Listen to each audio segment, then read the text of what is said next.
നിയമസഭാ തെരഞ്ഞെടുപ്പിന്റെ പരസ്യപ്രചരണം സമാപിച്ചു. കോതമംഗലത്ത് ആവേശം നിറഞ്ഞ കൊട്ടിക്കലാശമാണ് മുന്നണികൾ ഒരുക്കിയത്.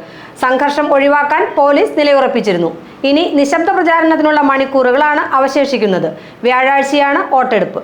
പോളിംഗ് ബൂത്തുകൾ ബുധനാഴ്ച സജ്ജമാകും. പോളിംഗ് സാമഗ്രികൾ രാവിലെ മുതൽ വിതരണം ചെയ്യും. രണ്ടാഴ്ചയിലധികം നീണ്ട പ്രചരണ കോലാഹലങ്ങൾക്കാണ് വിരാമമായത്. വ്യാഴാഴ്ച വോട്ടെടുപ്പ് തീരുന്നതുവരെ നിശബ്ദ പ്രചരണം മാത്രമാണ് അനുവദനീയം. സ്ലിപ്പ് വിതരണം ഉൾപ്പെടെയുള്ള അവസാനവട്ട പ്രവർത്തനങ്ങൾക്കായി മുന്നണികൾ സമയം ചെലവഴിക്കും.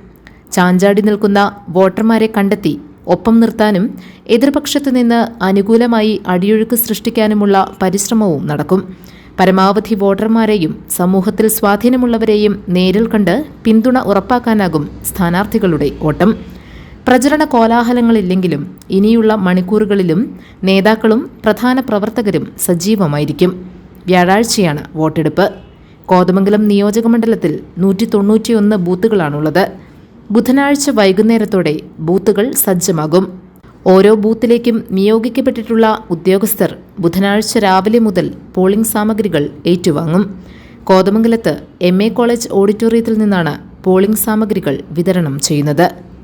News desk GTV news.